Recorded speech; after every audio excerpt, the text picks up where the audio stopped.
Welcome to the Agents of Innovation podcast, where we feature conversations with entrepreneurs, philanthropists, and artists. Welcome back to the Agents of Innovation podcast. I'm your host, Francisco Gonzalez, and I want to thank you for joining us yet again. We have another wonderful guest here who I met just a few months ago here in Miami. And this is Anisa Mirza. Anisa, welcome to the Agents of Innovation podcast. Thank you for having me. Well, Anisa is currently the founder and CEO of Litnerd, but she's got quite a story to get to where she is today. So we're going to come back to that in a minute, but I just want, for those, especially for those of you who maybe are first-time listeners to the Agents of Innovation podcast, we have interviewed, nearly about 150 entrepreneurs over the last 9 years on this podcast. And, we do this about once a month, maybe once or twice a month. But please subscribe to the Agents of Innovation podcast wherever you're listening today. We're on all the platforms. We're also on YouTube. If you'd like to watch this conversation, it's also available on YouTube. So you can do all that. Also, if you want to connect, many of our past podcast guests are now featured innovators in the Fearless Journeys community, which I started 3 years ago. And really, this is a way to connect and learn directly from innovators and entrepreneurs. We do that through online live coaching sessions. We have a great book club, but we also have a number of amazing group trips. We've taken trips to lots of places: Argentina, Uruguay, Nashville, Tennessee, Colombia, Guatemala, one of my favorite places. We're going back there in January. We're even doing a cigar adventure in the Dominican Republic with some cigar entrepreneurs there in February. So a lot of cool different ways to connect with different entrepreneurs. And probably by the time you've listened or watched this, we were also organizing a dinner in Miami for some entrepreneurs as well. So lots going on. And Anisa can demonstrate here, there are so many great innovators in the Miami ecosystem now. I kind of just bump into them like I did with Anisa a few months ago, and she just has a great story. So Anisa, you getting back to you here, you've been doing a lot of things. One thing as well is you are a Forbes 30 under 30 honoree. You're also a 2-time Y Combinator and venture-backed founder. So I want to get into your story, but it's funny, Anisa. I have a book called The American Dream is a Terrible Thing to Waste. And one of the, great conversations that many people are having right now is about the American dream. Is it still possible? What's the future of it? Is this generation going to be able to achieve it like many past generations? One of the types of people in our country that is really emblematic of the American dream, maybe more than any, my dad is an immigrant, right? Like you're an immigrant. So correct. I want to hear your story. Where were you born and raised? What was your coming to America story? Yeah. And let's hear about it. Absolutely. And to start off with kind of the theoretical question that you posed, I know we'll get into my background, but I just want to categorically say that the American dream indeed is a terrible thing to waste, and I believe it is alive and well. In fact, I believe more than ever before, despite the challenges that many communities face in America and the younger generation faces, more than ever before, if you have an idea and you want to work hard and outwork everyone else, especially with AI, more than ever before, we have democratized the ability for the American dream to be possible for anyone. And I think it is a terrible thing to waste. So while there's a lot of gloom doom out there, I hope that my story is one where someone could sit there and say, if she could do it, I can too, because indeed you can. So that I'll put that out there. But I wasn't born in the U.S. I came to the U.S. in 2015, and it was such an exciting time. So my journey is it's a little weird. It's a little all over the place. So I was born in Canada. I was super young when we left. I was actually at an event in Miami, fun fact, shortly after we met, and I was at this founders dinner, and this guy comes over to me and he's like, "Oh, I was born in this little town called Hamilton. You probably don't know it." And I was like, No, I know it. I was born there to immigrant parents. And he goes, my mom is Italian, my dad is Pakistani. So I was like, no, I was born there too. And he goes, what hospital were you born in? And I was like, I'm going to get it wrong on your show, actually, because I don't even remember. He goes, I was like, well, I said something, and he goes, no, there is no such hospital there at St. Joseph. And I was like, yes, that's where I was born. So fun fact, we were born in the same hospital there, a name I didn't remember. But I didn't grow up in Canada. So we were about 3, 4 when I left Canada, very young. And I grew up in most of my years, there was a short stint in Italy, but most of my years in Pakistan, in Karachi, Pakistan. So, having an Italian mom and a Pakistani Punjabi Muslim dad is already, unusual. And then having your parents come to Canada as immigrants and then take their kids back home in both countries was even more of a, I guess, isolating experience, but a wonderful experience as well. Isolating because when you're growing up, you want to find people who look like you, have a similar story. When you're younger, you want to identify. And we always stood out. In Italy, we had this very different background. Nobody was mixed race back when I was growing up. It wasn't common from a small town. And to have like a Muslim dad and have Ramadan practice, etc. And in Pakistan, they would call us the Angrez, which is the kind of derogatory term for the colonizer, Britishers, because we had fair skin. So you always, I remember growing up wanting to fit in with either culture and just being an outsider, even though we were fully insiders, spoke the language and everything, being an outsider in both cultures. And I think it is what maybe primed me to see things differently, go against the grain, and develop a lot of thick skin. And then I came back to Canada for university. So I was a pre-med student at McMaster University. And that's where I really I knew that I wanted to build something. I'd walk around to everyone asking them about their problems, about their day-to-day. Why are we doing something this way? Why not another way? I kept thinking of ideas and businesses. And I really give a lot of credit to my grandparents who, were very poor immigrants when they came to Canada and started a flea market. The flea market became a movie store back when like Blockbuster was a real thing. And then that turned into actually generational wealth for, my dad's side of the family. So I always think about him. I think about like, he didn't have the language. He didn't have the right skin color back in the day. It was not a welcoming, inclusive community. And yet he did it. He didn't even have, the language and no background or financial income. And so I always think about, well, I can do it. What am I passionate about? And then the US came into the picture shortly after graduating. I knew I wanted to be an entrepreneur. I started my company. I applied to Y Combinator. There's no world in which I thought I'd get in, but I met Alexis Ohanian, who was at the time a partner at YC, Serena Williams' husband. And he's a founder of Reddit as well. And he told me, send me your Hacker News ID. I met him at an event. It was just luck. And I did because I had already applied. So I sent him my Hacker News ID. And then around Christmas time, this woman named Kat Manilak from YC reached out to us, who is anyone who at YC knows exactly who she is, a YC partner, very well known and loved at YC. And at this point, someone I love dearly. And she's like, hey, you guys have an interview. And I took my 2 cats and never looked back. And so that was it. And we got into YC from there. And it was a life-changing experience to move down to San Francisco back in 2015 and be around all these startups that we look up to and want to emulate. That's amazing. Wow, what a great story. There's so much there. Let me ask you, when you went to Y Combinator, what was your idea that you were taking there? What were you going there to work on? Yeah, so my first company was a GiveEffect. So it was a back-end operation software for 501c3s and 501c4s. So very vertical SaaS play before vertical SaaS play was as wide and widespread as it is now. So a lot of it was horizontal play. It was like, well, why can't every company just use Salesforce and try and plug and play and use Zapier and APIs?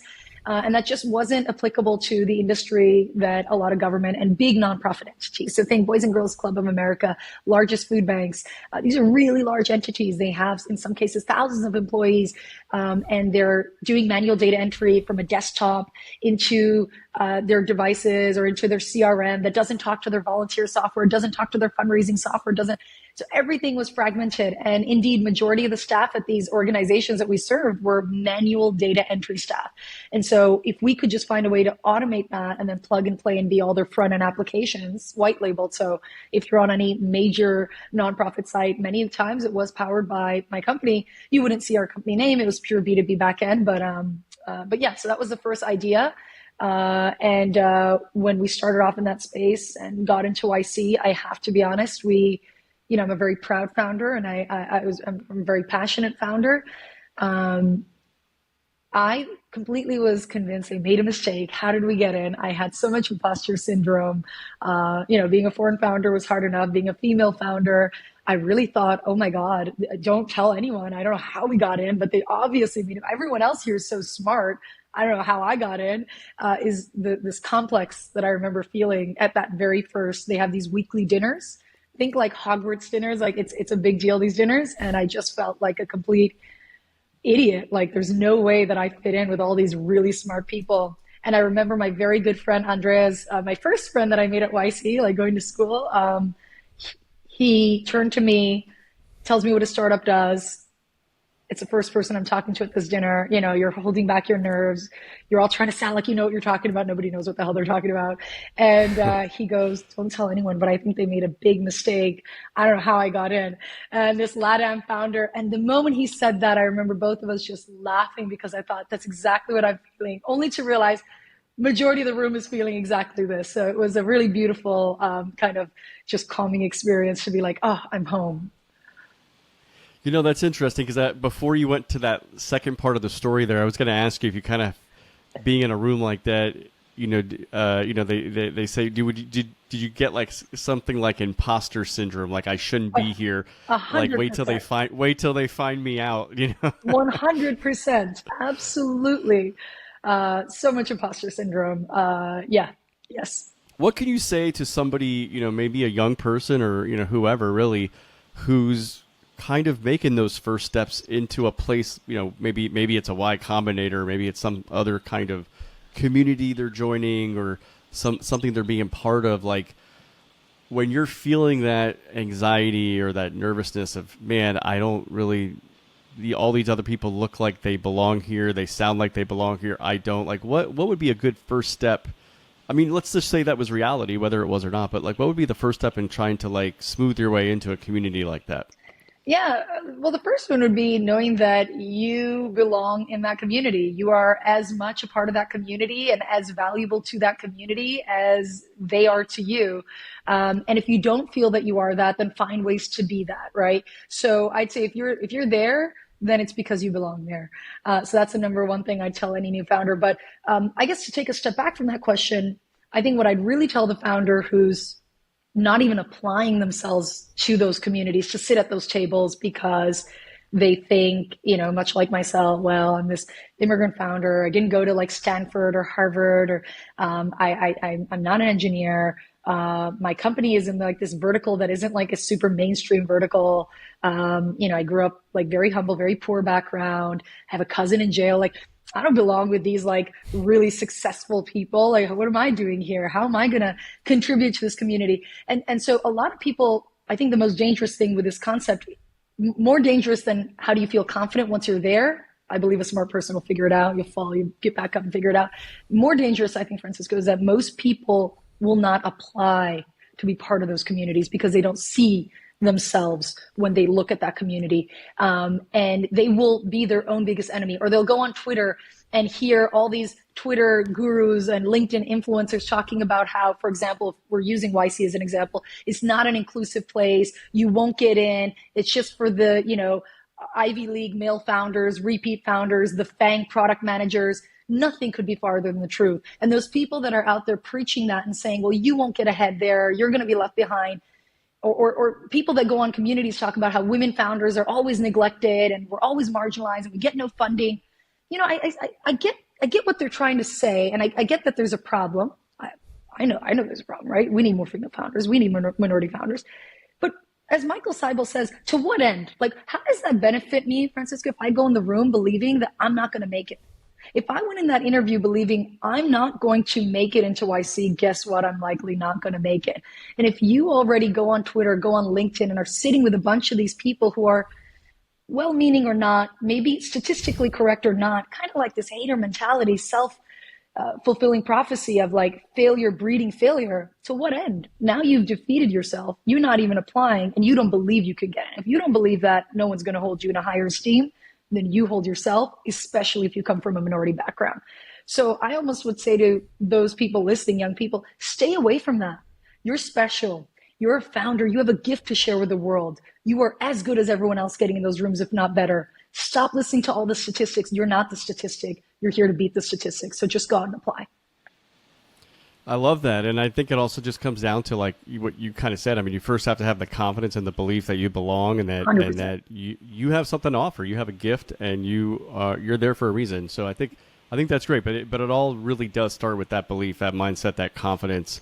Totally agree with you. So speaking of the confidence, I mean, you went through Y Combinator. You probably, I mean, those kinds of experiences, you meet a lot of people. You're challenged. Let's just ask that. You know, what was the biggest challenge throughout the entire experience of being part of that program, up to the point of, you know, trying to get your venture backed? Yeah, I mean, look, the hardest thing is you get into YC, and no matter how hard you think you've been working, you realize, oh man, I got to be moving faster. Demo day is coming up, because now you have this imminent deadline of demo day, and you got to show hockey stick style growth. And everyone in the batch is under the same gun. Everyone's feeling that same pressure. I remember I was working, you know, I had someone ask me a question, how do I balance life and YC? What's a work-life balance like during YC? And I was like, don't apply to YC if you want your work-life balance. It's 3 months of like, just all in. This is what you're doing. This is your one shot to go, because then you have demo day, right? It's culminating in demo day. And sure, you burn out if you work to that intensity continuously. But founders, we work in seasons. It's not work-life balance. It's not a 9 to 5. It's seasons. It's like, you know, I used to tell my ex, like, okay, this month, don't even expect me to make it for dinner on time. Like, just put the food on the counter. But you know what? Next month, not only am I going to show up for dinner, I'm going to be cooking dinner. Like, you know, there are seasons. And so the season when you're in YC is grind. And it's also, though, the best time. When I look back at my 2015 winter batch, and all of us, by the way, I'm coming on 10 years of my first YC batch. I did YC twice. All of us fondly remember, and we're all best friends, especially the immigrant founders, right? We became each other's family. So we worked 7 days a week. I don't just speak for myself. I'm probably speaking for everyone in the batch. I worked from 6 a.m. till 11:30 p.m., go straight to bed. I still can crack my wrist, my tailbone, because we didn't have an ergonomic setup. You know, poor founders back in the day, working in the same house, all of us co-founders, all of us working at this intensity. And we would just go to sleep stressed out, wake up in the morning stressed out to see, is our customers still happy? We were talking to users, building product, iterating, talking to users, building product, iterating. And that was it. But you know what it did? It gave us so much clarity, because as a founder, there's so many things you need to do. But as Sam Altman says, there's only one thing you need to be working on right now. There's so many important things for your business, but only one thing right now that your startup actually needs. And as a founder, having the clarity to distinguish what that one thing is that you need to be working on right now, and hint, hint, it's usually almost growth, always, like growth at all costs. That's what we were focused on. So YC kind of gives you that clarity of remove all this other noise. I just got to be growing 10% week over week, 30% month over month as a target, and be ready for demo day. So you go through there. You're then running your company. You mentioned this is it's a for-profit company that serves nonprofit organizations, right? I don't know if you want to just explain that a little bit more, what you did and how long you were there. Yeah, so ran that company for 5 years, just over 5 years before the exit. And with that one, it was basically, we actually chose not to fundraise for that company. I actually have a talk. People always say like, well, why did you fundraise for Litnerd? But you didn't, I thought you were like against fundraising. It's like, no, even if you listen to that talk, I'm not against fundraising. I am very much for founders, and I still preach this to founders when I advise them, is you should look at your business as a CEO of your company, as a founder. It is your responsibility, not any partner at YC, not anyone else's. Your responsibility to know how big can this get? How much funding should I take on? Because ultimately, if you take on too much funding for a company that's not going to have venture-backed growth, venture style growth, you're the only loser in that company, right? Because you're going to have to go for an exit or it's going to die and you're going to walk away with nothing. And so I think early on we were very maybe hesitant, like, hey, we're growing really fast. We were what Paul Graham calls ramen profitable. Everyone dreams to be that by demo day. And we were that. We were making 10K a month, meaning me and my two co-founders could survive. We could pay our bills, eat chicken drumsticks, and so, a little healthier than ramen, and afford rent where we all lived together and the living room that was our office. So we could afford that. And we said, let's just see how this goes. We had a fundraise offer right at demo day. It was a really big offer for where the company was at that time by demo day. 10K MRR is not a lot, but we felt it was selling a lot of the company. The valuation was going to mean we're selling a lot of the company. And we thought to ourselves, while the valuation is a lot, it meant selling a lot of the company early on. Let's just hold off and see how fast this company grows. How much more can we grow it? And then our thought was we'd go out and fundraise again. Well, what happened is the company kept growing. And at one point, we were doing something in the range here of like 1 to 2 million ARR, fully profitable with like 60 to 80% profit margin, really, in top line revenue of upwards of 15 mil. And we were processing a lot of revenue. We were making a lot of SaaS revenue and we had real profit margins. Now we hired out a team. We had hit up to 25 employees, fully bootstrapped. The problem though was the company was not growing. It was linear growth. So it was stable state growth every month, but it was not growing, meaning it was not a venture backable business, right? It was not going to be venture return. And so it made sense it basically became this wonderful lifestyle business. And I learned a lot from it. But ultimately, I was very ambitious. I started that company at 24. I didn't want to retire on just a company that, has a lot of revenue coming in and is a beautiful lifestyle business. I wanted a shot at something that could be, grow really big. And I think it was healthy for me to have the experience of a healthy unit economics business that allowed me to go on and start my second company and think of something more ambitious. And so that second company, that's Litnerd now, right? Litnerd, yeah. Yeah. So, it's kind of interesting way you described the first company. Sometimes when we're in the middle of something, we might see it differently than like the next step we do, or maybe just some evolution in life. But it is interesting how, you're clearly providing great services for different nonprofits that were using something that you saw for a need in the marketplace for them to use. And believe me, I worked for about 16 years in 3 different nonprofit policy organizations, and I was the head of fundraising in one of them, and lead in fundraising in 2 of the other ones. And so I had the overview, and sometimes I was the decision maker on which CRM we were going to use. At my last 2 organizations, we used Salesforce primarily. The last 6 to 10 years I was there between those 2 organizations. So. And it's funny, it's one of those questions that people in the nonprofit world, especially in development and fundraising, we talk about a lot. We talk about what is your best database, what's your best, CRM, what is, and no one's really happy. It's just like, well, Salesforce is better than this. Yeah, or this better was, than Blackbot, or yeah, exactly. Yeah, this one had this advantage over that one. This one works for this organization, this size organization, everyone's just got their thing, but no one can kind of figure it out. It's still something. I think it's a huge conversation, even in probably for-profit companies. 100%. But clearly, you and your team, developed a product and ran a successful company for 5 years. Interesting that you chose to bootstrap versus getting some outside investment. But you used the whole experience of the 5 years now to take your next step. You exited, you took your next step, and you started Litnerd, which is all around the idea of education. Can you tell me why you started Litnerd and what Litnerd is about? Yeah, so, why Litnerd? I mean, I wanted to work on a hard problem. I felt, okay, I've proven my chops as a founder, both to myself, right? Because the big theme here is that imposter. So to myself, I had some, security under the belt right now. And I got the opportunity to, be a YC founder, and just kind of believe in myself and also have street cred, right? I felt that at this point I had the street cred to say, okay, you know what? I want to take on a harder problem.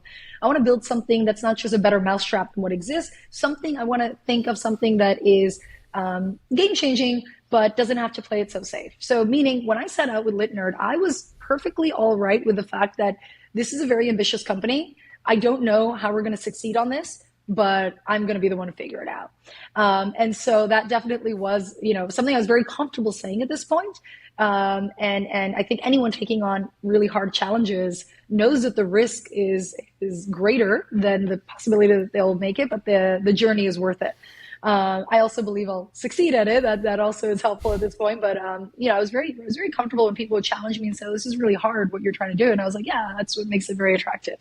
And so I just want to pause right there. I think that's super, because you've said that 2 or 3 times now in the last few minutes, that you wanted a hard problem. Absolutely. And that's what makes it attractive, is what you said. It's kind of interesting because in my book, after interviewing over 100 entrepreneurs, I put together a book which also I outline 10 of the top common characteristics that all of these entrepreneurs and now you share. And the number one on my list was that entrepreneurs are problem solvers. Absolutely.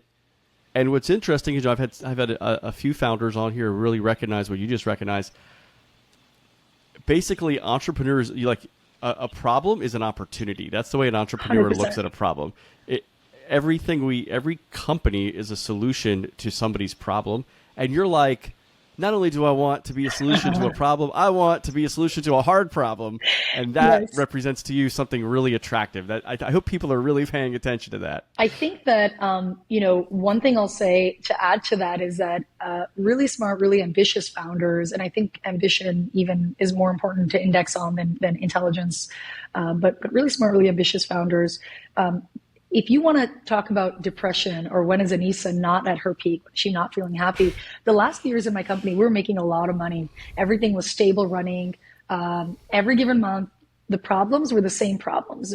We had staff for it. We had everything could have been autopilot. I showed up, but I couldn't say I felt as mission critical to moving the needle.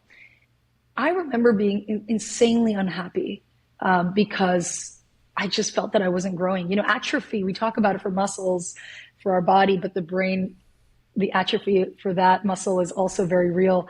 And one of the things when I had the new lease on life to okay, think of the next problem that I was going to solve, I was even less obsessed with the solution being perfect. I just was obsessed with, and still remain obsessed with, the journey to finding the solution.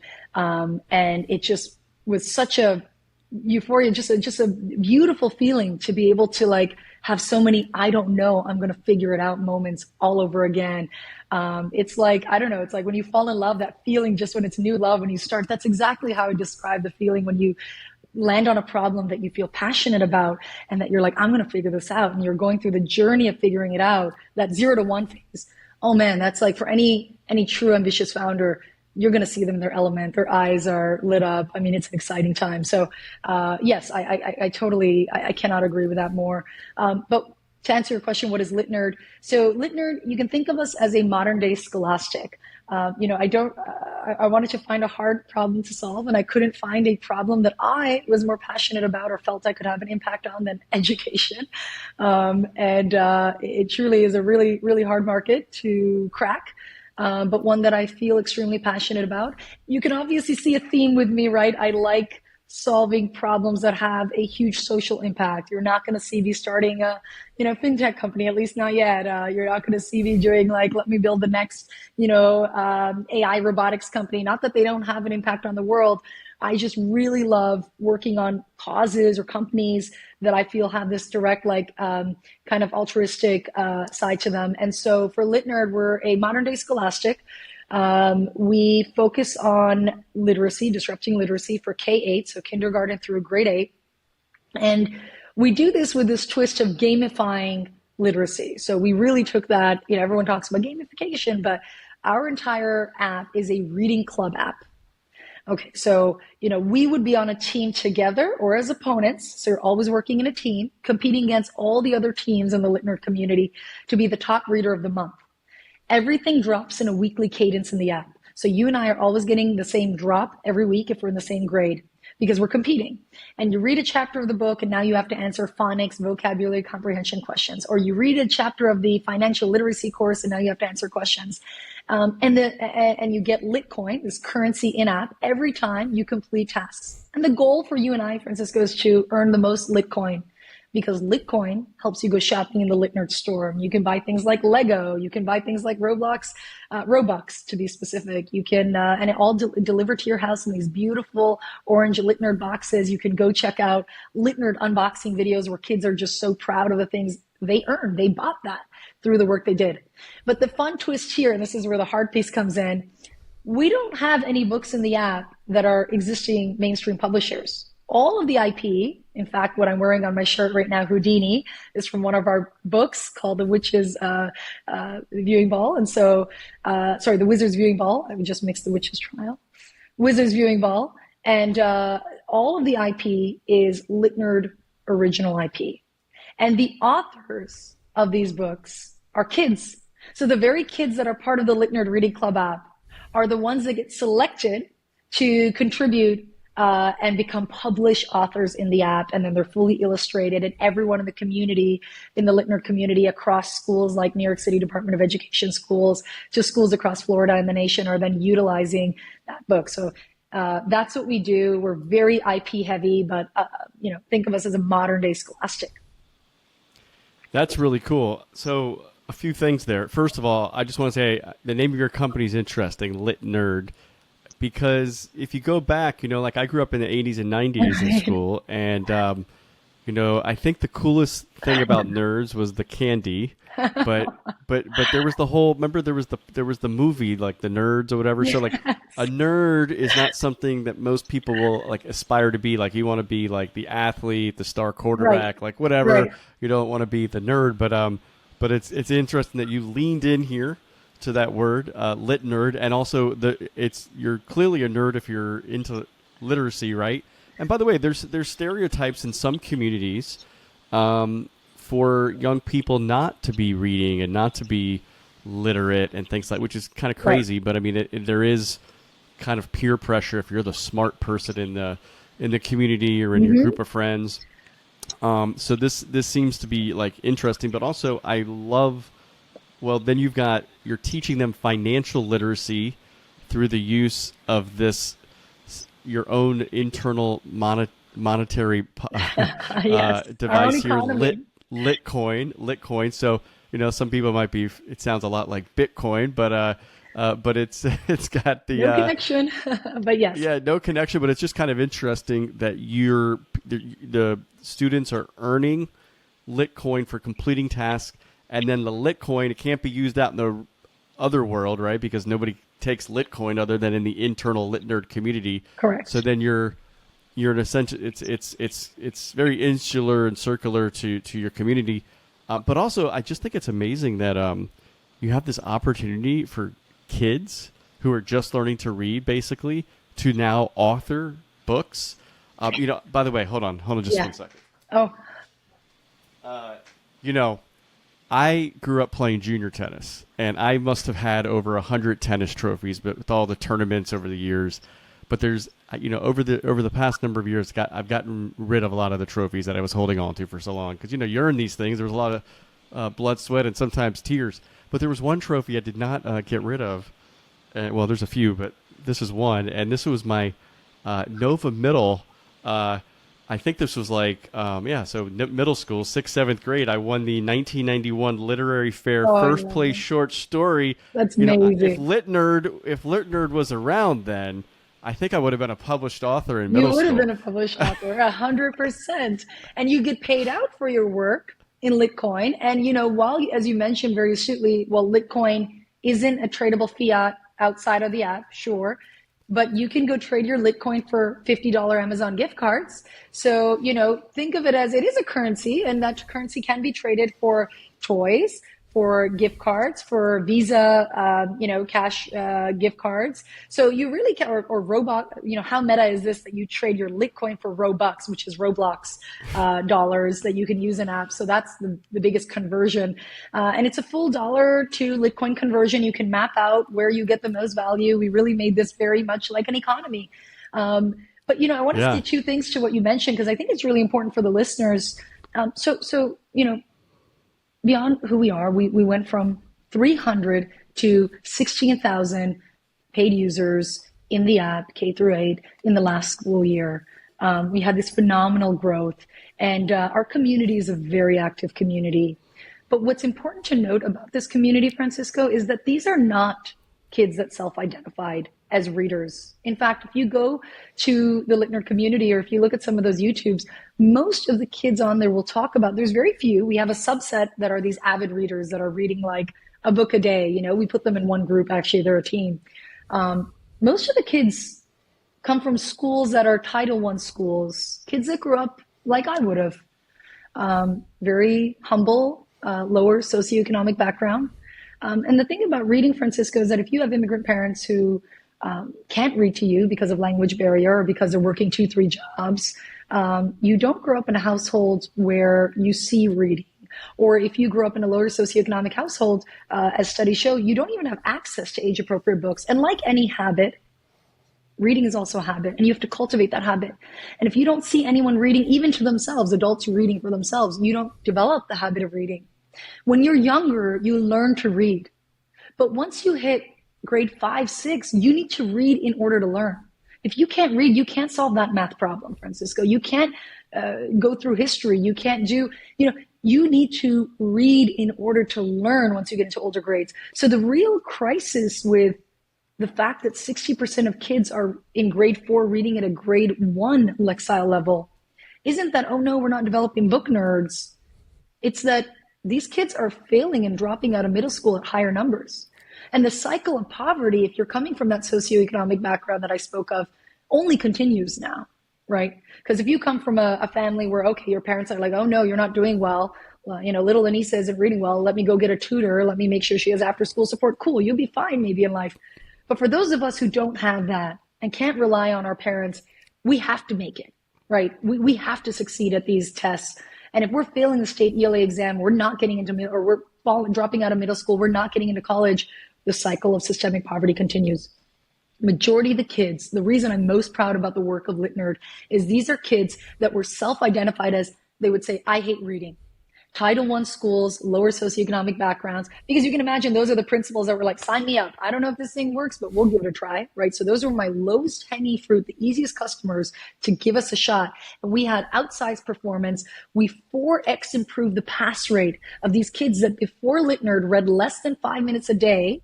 When they got into Litnerd, weren't reading at grade level, were reading at way below grade level. Over the course of Litnerd, not only got to grade level, but went from less than 5 minutes of reading a day to 20 minutes of reading a day. We're reclaiming the word, this nerd word, as a cool word. So this idea that Litnerd, actually a lot of young kids, if you're on the TikTok audience, nerd is kind of a new cool thing. So our generation, it's a little different, but for this generation, it's actually a cool word. A lot of times people were like, investors were like, I don't know if you should name the company Litnerd. But when I talk to my users, this goes back to being a founder, the kids were like, maybe not a Litnerd, but they were nerds. They like to identify. It's a reclaimed word now for this generation. And so the idea, the pride that they take in going from, I'm not good at school, I'm not good at this reading thing, to not only reading, but now being published authors.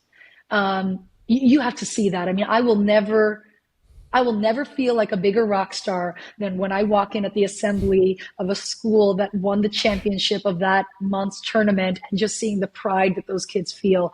These were not lit nerds. These are not readers, not people who are passionate about reading, not kids that care for it, and now take so much pride in it. That's amazing. You talked about some of these things here. I wanted to ask you, you said you've grown to about 16,000 users. Is that right? Yeah, last school year we hit 16,000 users. Absolutely. When you say user, is that an individual student? Who's the user? Okay, great. Yeah, and then you're reaching them. You're reaching them like primarily how, through their school? Correct. So schools, will go to the principals, and by now they may have already heard of it through another principal that's utilizing it. They'll come to give us a try, or usually we already know, well, I saw what you did at this school of ours down the street, so yes, sign us up. Our kids need help with reading. And so it's usually the schools buying it, but if the schools can't afford it, the parents then will go ahead and there's a B2B to C, so the parents will go ahead and purchase it as well. Yeah, because I was going to ask you, it's an app, right? Is it on their phone or where is it? It's actually a web app, so that is definitely a problem with a lot of school kind of RP cycles where like you have to go ahead and be approved vendor in every single state if you want to be a downloadable app. So what we do is we made it a web app. You can save it on your desktop, and there's a login that you stay logged in for the month. So it's a custom login. You know, we have to have a lot of security measures, obviously, so we can't just allow you to create an account and access data, of course. But yeah, so it's a web-based app. You can use it on a phone, tablet, laptop, computer. As long as you have internet access on that device, you can access Litnerd. So I think if I remember talking to you before, one of your main customers is is part of the New York public schools. Is that right? Yes, New York City Department of Education. We are a contracted vendor there.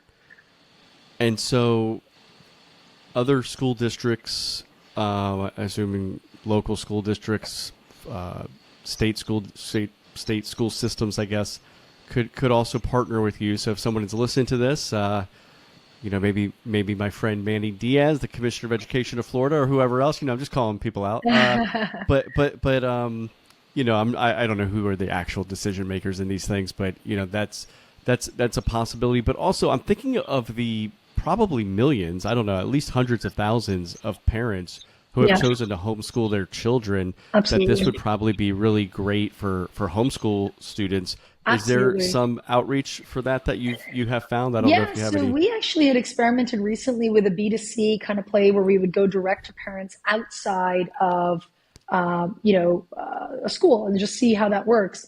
And, the B2C parents, naturally, there was actually an interesting case study between the two demographics, right? So like the B2C parents, a parent who, like, if you saw an ad and you signed up your kid for a reading tournament, you're already a little bit more of an engaged parent that's already more hands-on with your child's education, if you're homeschooling especially. So someone like my sister who does homeschool my nephew and my nieces, very involved, sets a curriculum. So something like this where it's actually run and administered by Litnerd, because remember, you don't have to set the cadence as a parent. The kid wants to log on because they're working with their team. So there's this fun thing that happens where Francisco says to Anisa, or the rest of the team says to Anisa, hey, like, we were at the top of the leaderboard crushing the other teams. We're dropping behind. They can't see what you did, but they know, like, you didn't do any of you didn't earn us any points this week. Like, we're falling behind. Anisa, like, we need you to pull your weight. And there's this fun kind of peer dynamic that happens. So I've had parents, B2C parents, and it was really this pleasant surprise where they were like, we love this, sign us up for the whole year. It's going month to month. And they really are these power users. Some of them very avid readers. So it helped us say, okay, this app isn't just useful for kids that are behind readers. Avid readers love it just as much. And the ability to be producers of work, right? So you can imagine how much pride as a parent folks take in, oh my God, my kid published work that isn't just available to us at home because we love their work and we, made it a print copy. It's accessible in the app. 16,000 kids know it. If it becomes really popular, Francisco, we even turn it into swag. So there's plush dolls, there's keychains, there's backpacks, there's think the Disneyfication of that IP. Like, that's what we want to do. And so the fact that the kids can be the producers, the parents, the school, the community take so much pride in that. So absolutely, parents signing up directly in homeschool is a very big emerging market for us that we have our eyes on.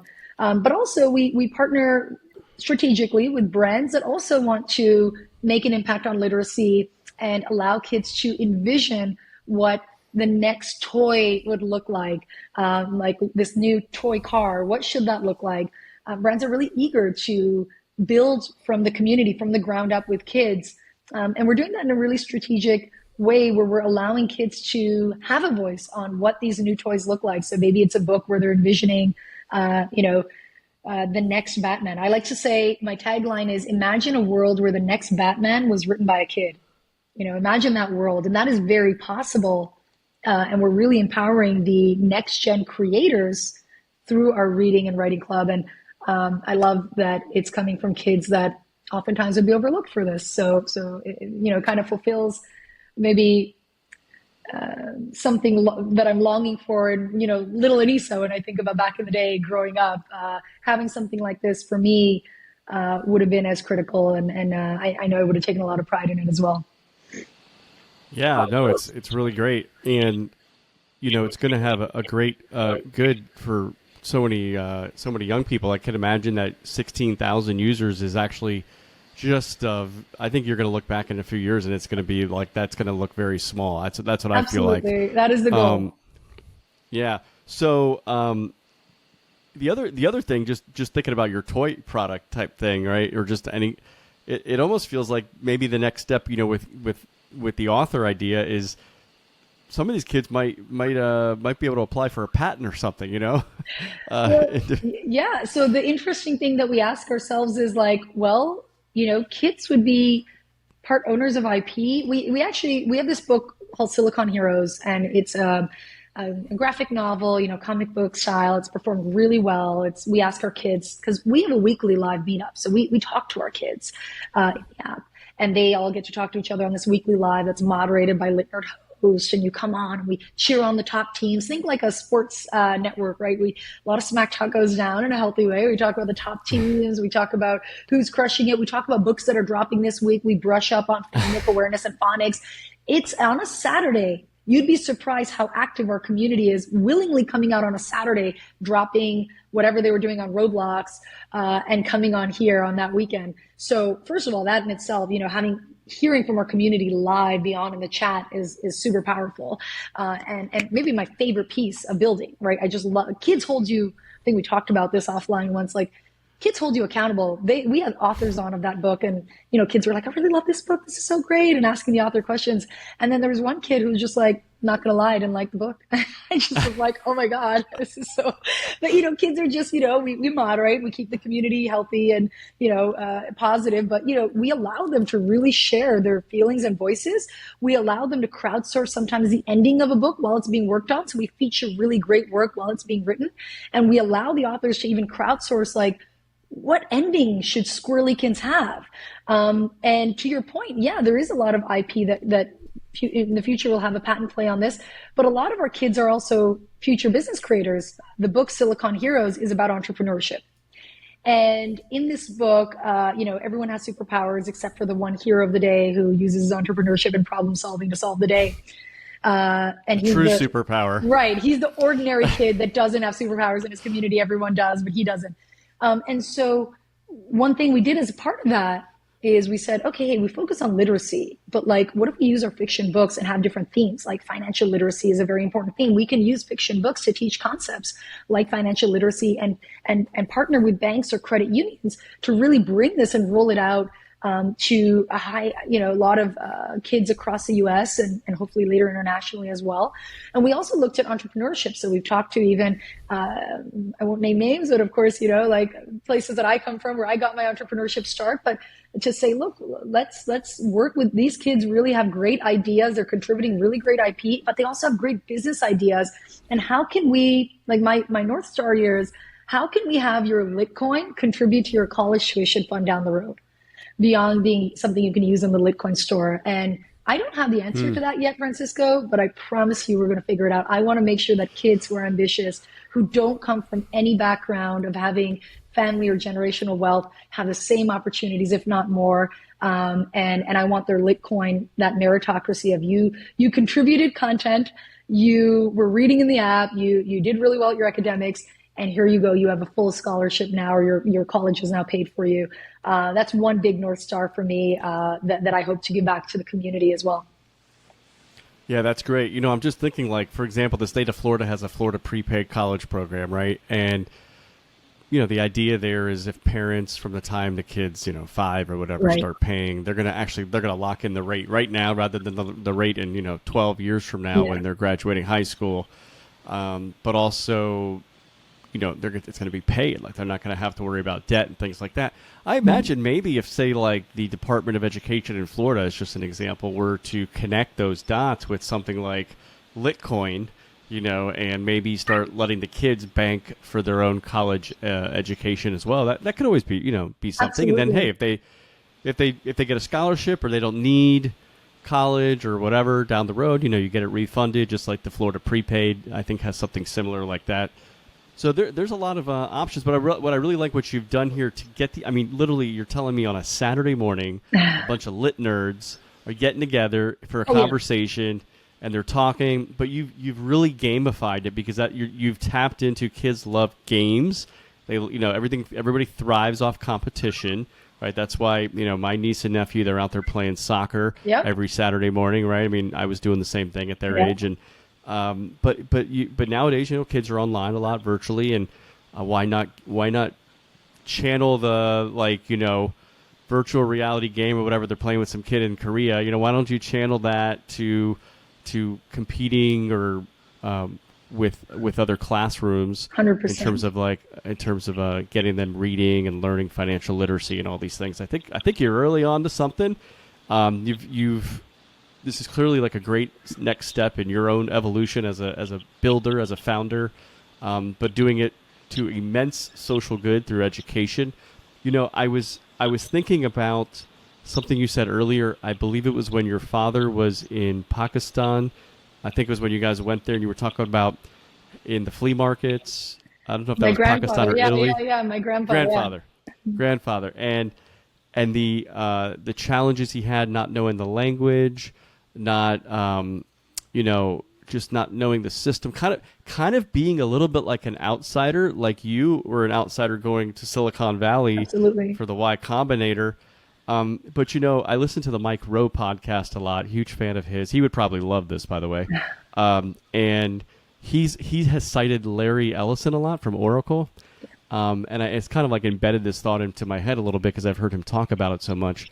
But he talks about how we all need to be challenged, and which means adversity, like the right amount of adversity is actually really healthy. In fact, somebody who grows up totally entitled with no adversity, but they grow up wealthy, everything is comfortable, a little bit like what is also described in one of my favorite recent books, The Comfort Crisis, by Michael Easter. When things are too comfortable, you're not challenged, you're not pushed, you don't grow, and therefore you don't have problems to solve as much. But also the flip side, is I think what Larry Ellison is getting at is a little bit too, is if you have too much adversity, right? Like you grow up with a single parent who's a drug user and the other parent's in jail or not around or whatever. That's too much adversity, and then there's no room for any kind of growth because everything is just totally squandered. So the right kind of adversity, the right amount, and that's kind of like what a lot of immigrants get. They get that uprootedness, have to try to learn how to fit in, maybe have a model parent that actually is doing the hard work. Because you said that earlier in your interview, in this conversation, you said you came here and you were trying to figure out how to fit in, but you're like, my dad did it, I can do it. Right. So, well, it's funny you say that. My parents were, my grandparents mostly raised me more than my parents. And I think that when I think of even the amount of adversity, I think, different podcasts for a different day one day, but I grew up with, I think, a really difficult childhood. And, poverty wasn't even half of it. And, you grow up thinking at first, why me? And then you later realize, hey, this is my superpower. This is my opportunity to take that adversity and really that chip on my shoulder and turn it into opportunity. I looked at my grandparents who, when they came to Canada, in their case, they had nothing. They had the wrong religion, the wrong skin color, no language, and they could figure it out. And along my journey, I've definitely met people who, before I was YC, that I'm going to call them, every founder is going to face this, so I think it's helpful. There's these bullies out there, these haters. Sometimes it could even be people that are your friends. Thankfully, that wasn't so much the case for me, but you'll meet these people that are a lot older than you when you start, should really be ashamed because they should kind of look at you as be your mentor, but they really just want to put you down and crush you. And they want to tell you how you don't know anything and you shouldn't do this because Google's already doing this, whatever it is. Google's already doing this, and it's oh, and they want you to not even try, to give up before you try or poke all the reasons it could go wrong. And one thing that is really important for a founder to really understand and develop is that thick skin is you have to believe in yourself. You have to bet on yourself. And when you don't know the answer, you can talk all day to potential mentors. You can talk all day to advisors, but at the end of the day, action produces answers. So if you're stuck and you're like, well, I had a friend say to me, how did you learn so much about education? Your first company wasn't in that. You have no background in it. How did you figure all this out? Well, that's exactly it. I figured all of it out. If I had to de-risk and know for a fact that this company was going to even work to the point that it has, I wouldn't have started. If I knew all the risks, that ignorance that a founder has towards the problems is kind of a gift. Like, you don't know how hard it's going to be at the start, which is why you kind of go into it with this problem solving mindset. If you go into it seeing all the challenges and all the failure that you're going to face every step of the way, you probably would have given up before you started. So you have to be a little bit maybe neurotic or very confident that I'm going to figure it out even when everyone else around you has failed. Sure, it's helpful to talk to people, but really the only people you need to be talking to are potential users.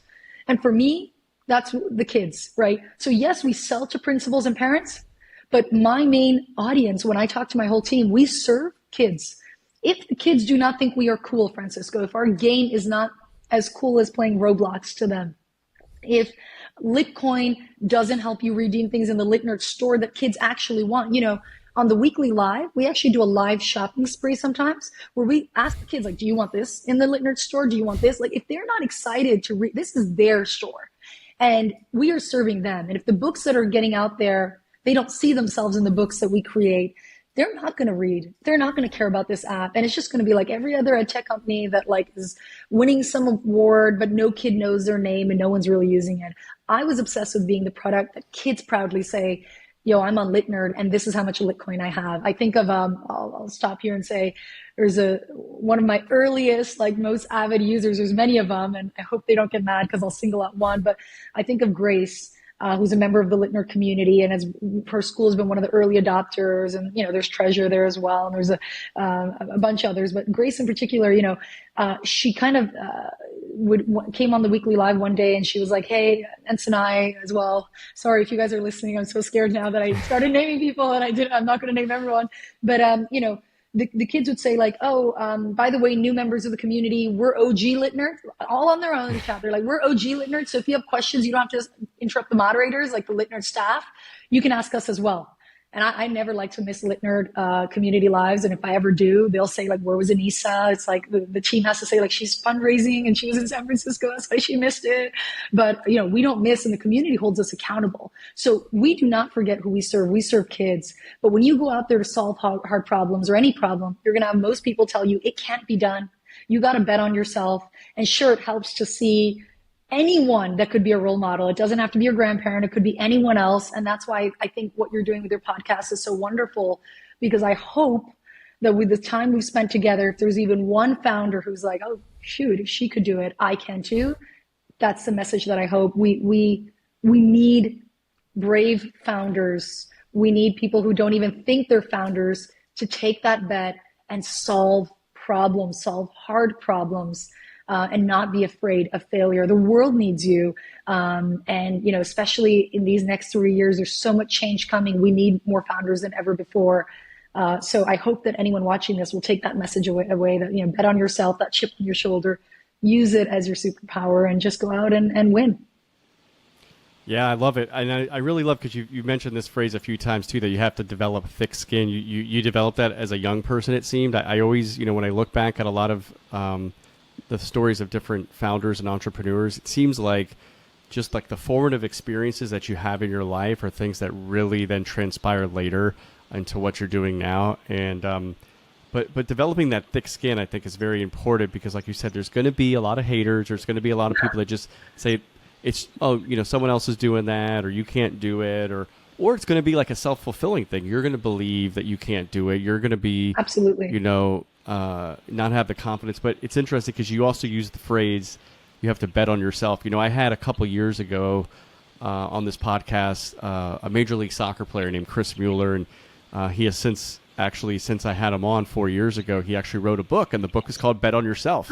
And we used the book last year in the Fearless Journeys community, and Chris came on and did a live session with us as well, with different members. But I think that is something he's picked up from, he's a soccer player. He must be 26 or 27 years old now, but I think he'll probably be a founder, entrepreneur someday. I mean, he's kind of got his own little community like he's starting to build.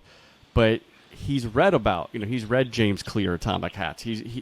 He's read Rich Dad, Poor Dad. He's read a lot of the kind of same books that a lot of entrepreneurs read these days. And I think, that's kind of one of the reasons I include a book club in Fearless Journeys, is because one is I hope people can learn directly from founders like you, but also, to read and get that belief instilled in them, like some of the ideas that maybe a lot of people, books are so powerful. I know it's why you're helping people read, because you really need the power of like actually knowing how to read in order to absorb information, whether Absolutely. it's, history, like you said, Or whether it's science just or math. other, no, yeah, anything. So, but I really, I think for the entrepreneur, you really need this like internal belief that you can do it. And by the way, it's not necessarily that people are hating on you or that people are putting you down or saying. Sometimes it's just one's own limiting beliefs. Yeah. And so I think to really, and by the way, a lot of entrepreneurs, even when they come out and they tell people that they've got these great ideas, right? I mean, people think they're crazy, Yeah, right? of course. Well, because you are, for instance, to a level, aren't we? We are crazy, right? Yeah. Like, it's like you're like, oh, I'm going to go take on Scholastic, and it's like, what are you? You and who? Like you and your 4 people and your 2 cats, and what are you doing, Anisa? And it's because, as you know, I said this at a recent. I was giving a seminar to founders. I was giving a workshop there, and I was talking to them about like when you talk to your customers, know that they are not founders, right? So you have to understand, as Kendrick Lamar says, they not like us. Like they're not like us. We are weirdos. We are different for a reason. We are the people who are just so ambitious that we're like, it hasn't been done. I'm going to go out and do it. And this is why we see solutions where no one else does. And so, yes, of course they can't see it because they're not founders. And so I think the best way to distinguish in a room full of people who's a founder and who isn't is those people who are looking for permission, who are like, oh, validation from Francisco, validation from this high profile person. Oh, I think it's going to work. It's like, I look at that and I go, ooh, yeah, I don't know this person's going to make it. It's really the people who are in the room where everyone's like, I don't think this is going to work. And these are the reasons why. And I'm like, okay, cool. But like, and then what if it does? What could the impact be on the world? And really being able to understand why you're saying it won't work and sit back and say, does that make me want to pivot my idea? Does that make me double down on my idea? Does that make me go, oh, that's an interesting question. Let me see how I solve that piece of the puzzle, right? Like pieces of the puzzle. And like I said, action produces answers. You don't have to know all the answers. When I started Litnerd, it was called Tiny Broadway. And it was live streamed actors into a classroom, still reading club, still book club. If you read the very first, the vision was the same, but the way that we were doing V1 or like V.1, we say this in Y Combinator, version 1 always sucks. Ship it anyway, right? Like you're never going to build the perfect product. And it's very arrogant as a founder to think it's going to be this perfect product. What you've done is just wasted a lot of time. Get the minimum lovable product out there as fast as you can. Have the community tear it apart. Community meaning not thought leaders. No. Michael Jordan doesn't take advice from a lawyer on how he's going to play ball. Like, no, go to your users. Go to your users, talk to the users, the people that are your customers, and figure out, will they buy, will they not, why not? And then from there, iterate. And that's how you're getting all your answers. That's how Tiny Broadway becomes Litnerd today. And that's how 5 years from now, when, we talk again and, Litnerd has hopefully disrupted literacy at this point, hopefully internationally. The idea would be that, and kids have grown up with IP and know the names of our characters, just like they know Disney characters growing up. It'll be because we are, ears to the ground. We're listening to our users. We're working with them and we're constantly iterating and making it better. And so that's really what matters, is what your users think. And you have to bet on yourself to figure it out when all these big name companies have failed, or when all these people with a lot more money and a lot more years of experience and more like alphabets behind their name, like expert titles behind their name than you, have failed. And that's your superpower, is that you don't have that. You all you have is speed. You can outwork them, and the ability to not be burdened by your past success. So you're nobody. You can try many different things. Once you're a big company, you have to de-risk. You can't try all sorts of experiments. You can't move fast and break things. You have to de-risk breaking things. So those are your 2 superpowers. And if you're not ready to play to those superpowers, I don't think you should be a founder. So if you don't want to bet on yourself and you need a lot of validation, it's probably not a good journey for you. Maybe join a company, maybe work at there's no shame in that. Not everyone's a founder. But if you're someone who can bet on yourself and you're okay with a lot of people not believing in you, even if you fail, man, it's a hell of a ride. And I hope that everybody gets to experience being a builder. Yeah, that's awesome. It's funny. A lot of the concept you talked about in terms of minimum viable product, and just getting it out to users, getting that feedback, and iterating. That's something. I don't know if you've read the book The Lean Startup by Eric Ries, Yeah. but we used that book last year in the Fearless Journeys community. But I mean, that is definitely a good roadmap in terms of what you just described. If someone's Yeah. looking to do that, I also just I'm thinking about sometimes I really don't. One of the reasons I developed my podcast the way I have it is I would say most of the people on the podcast are not generally people that most of my listening audience or anybody maybe knows, right? Whereas if I mention Elon Musk or Peter Thiel or Jeff Bezos, right, people know that. So Right. so I say that as I'm about to remind people of Jeff Bezos' story, Yes. because it was in the 1990s where this guy's like he started with, I want to disrupt the textbook industry, particularly the college textbook industry, Yep. because college textbooks were like so darn expensive, and he was like, what if we could have a process, use the power of this new thing called the internet to basically directly send these things to users, but also allow people to exchange used textbooks within this community that was called Amazon Books. Right. And this is before a good 10 years at least before the smartphones, Yeah. right? Before the App Store. This was just him using the internet. I also just was recently reading a little, you read a little more about why he chose books. I mean, who knows all the detailed reasons, but books ship in about the same size box. Yep. So when he was producing things on a level he was producing things, it was kind of the most efficient type of product 100%. to do, because they're all about the same size.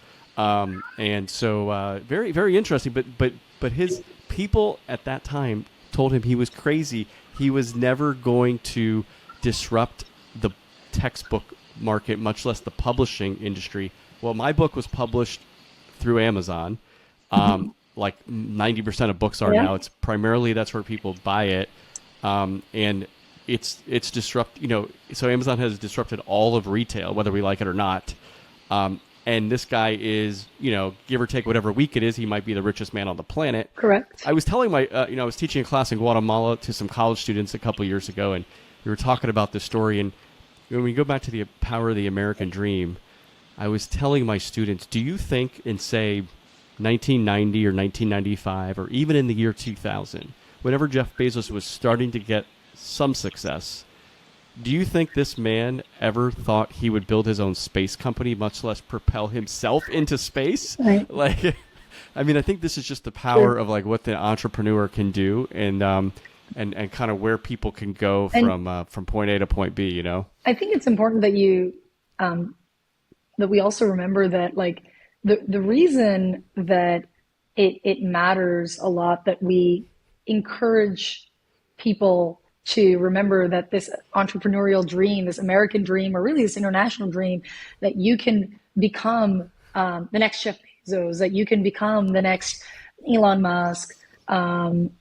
It's so important is because if you want to uplift a community, right? If you want to uplift a certain minority community, go fund more founders in that space. If you want to uplift women in a community, go fund more female founders in that world, right?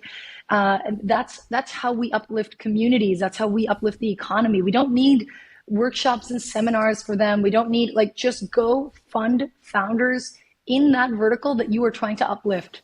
And so if we truly, as someone who's passionate about developing communities, about communities that I came from, lower socioeconomic background, developing countries, we really need to fund founders in this world. That's how you move the needle. That's how you make a difference.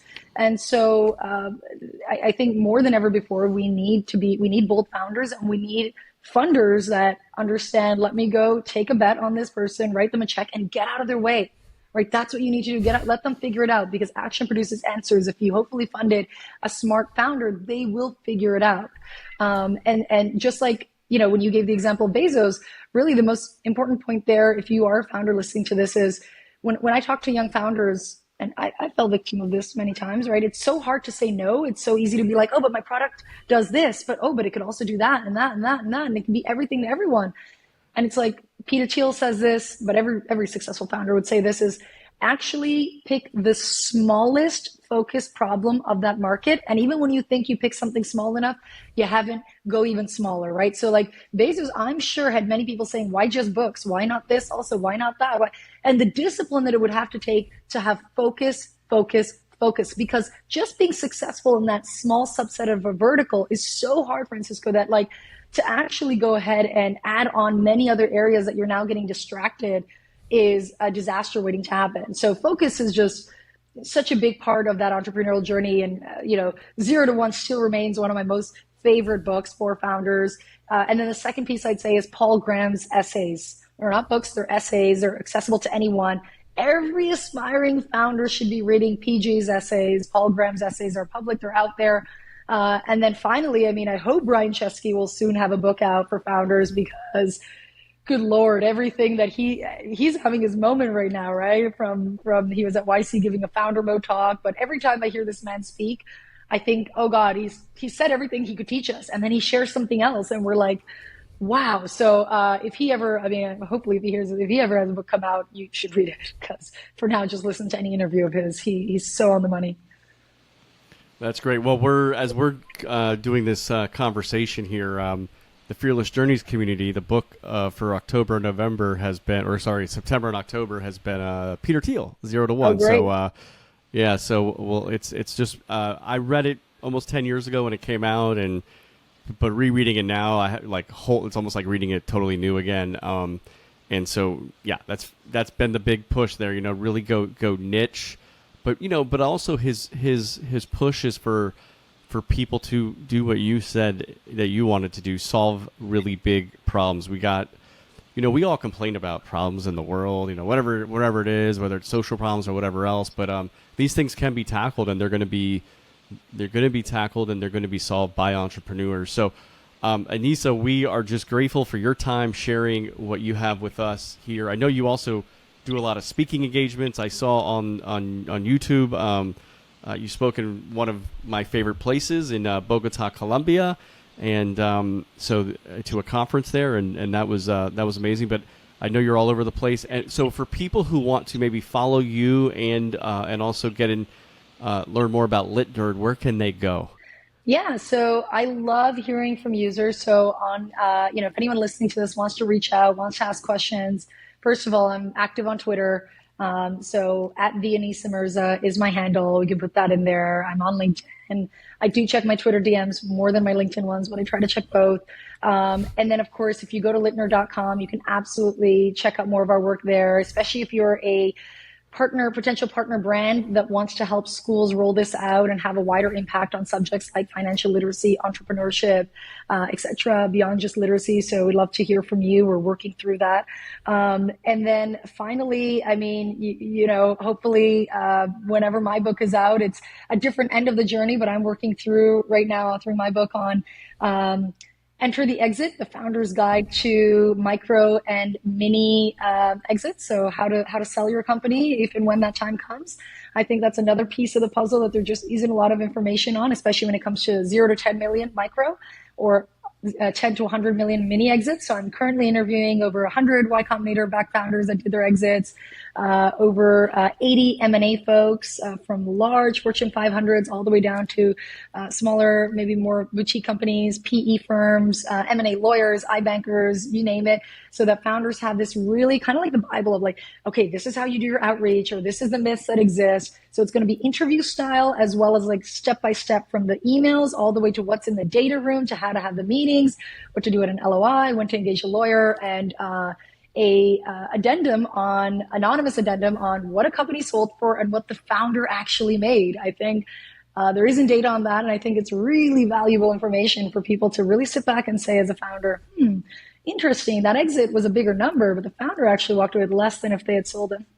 So anyway, that's what I hope to contribute to the founder community. But the goal really as a founder starting out is to build something really big, to go all the way. But there are many companies that will have to exit along the way, and I want to help them get the best exit possible. So as that comes out, I'll be sure to share more on that as well. That's great. It sounds like you might have been inspired by some of these kids, all these kid authors. You know, so they can be an author, I can be an Right. author. I'm So, trying. I'm trying. well, we'd love to have you. You know, when this book is out, I'll follow it, I'll read it, and we'd love to, use it in the Fearless Journeys community. It sounds like a perfect type of book, and maybe we can have you come on and talk to our members about it when they get done reading it. But yeah, so you're on X at the Anisa Mirza. And also you can follow her on LinkedIn, like she said, and litnerd.com. We'll put all those in the show notes here as well. But Anisa, I just wanted to say thank you for joining us on the Agents of Innovation podcast and for being an agent of innovation. And we will talk to you soon. Thank you so much for having me. It's been a pleasure.